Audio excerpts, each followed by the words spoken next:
Hello everyone and welcome to this week's Top 5 Wednesday. The topic for this week is inaccurate book covers. I've had a pretty stressful morning so far, so sorry if I seem a little bit agitated and stressed. I know even my hair has gone bigger. I've tried to calm it down a little bit for this video, but anyway, I have managed to put together 5 covers to talk about with you. So these are inaccurate book covers, so they're covers that either don't really reflect the story that's inside, or maybe they're covers with people on that don't really look like the characters as you imagine them, just something inaccurate or inconsistent about them.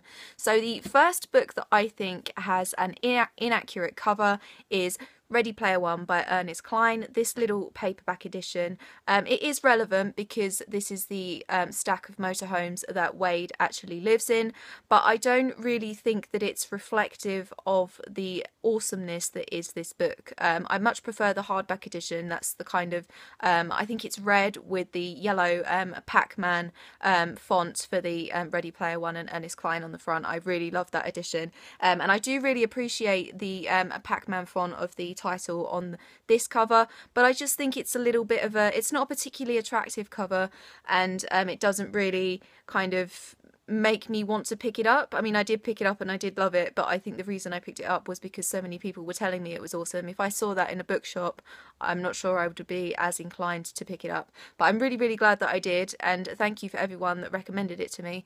But yeah, I much prefer the hardback edition than this little paperback. The next inaccurate book cover is, if I can get it up on my iPad, this very early edition of Throne of Glass by Sarah J Maas.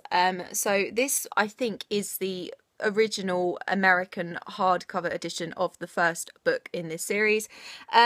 This is inaccurate because, I mean, that's not Selena, is it? You wouldn't look at that girl and think, yeah, that's Selena Sardouthian.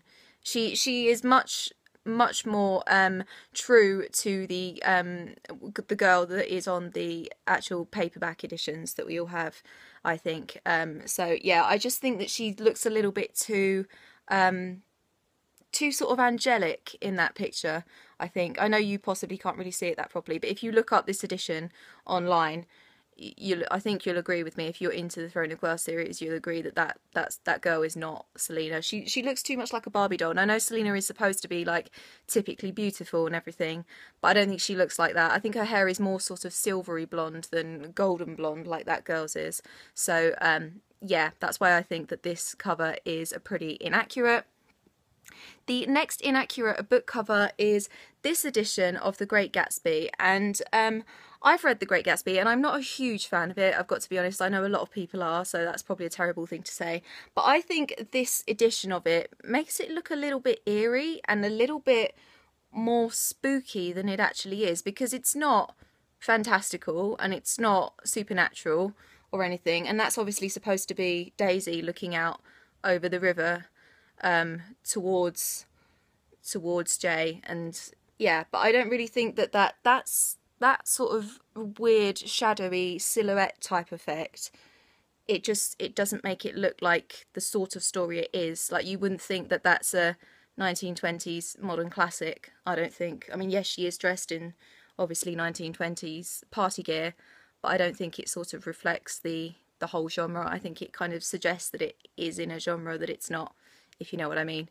So yeah, I'm not a terribly big fan of the story anyway, but I don't think that that's a accurate reflection of that story. So yeah.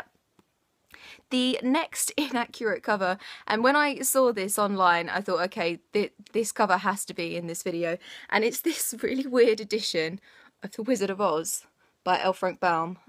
It's by a publishing house called Tootis Publishing, I think, and it's part of their Great Classic series. Apparently, to all intents and purposes, that's The Wizard of Oz, with the red planet and the spaceships on it and the weird desert type landscape.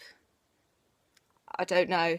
If you actually look up this little series by this publishing house on Google, if you just type in their name, Tootis Publishing Great Classic Series, into Google and have a scroll through the images, I think you'll be quite amused at what you find, because it's quite hilarious. I don't know what they were thinking. I've no idea what spaceships and deserts have to do with Oz at all.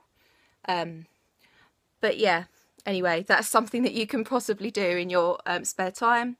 And the last Inaccurate book cover is this edition of The Hunger Games by Suzanne Collins. Obviously it's this bright fluorescent pink colour, and it just looks really, really girly and really, really immature, which obviously isn't what The Hunger Games is. I don't know if they were trying to attract a particularly female audience with this edition, but the covers of the other two books in this trilogy as well, Catching Fire and Mockingjay, are also fluorescent, although they're not pink, but they are also very kind of fluorescent and scream kiddie at you.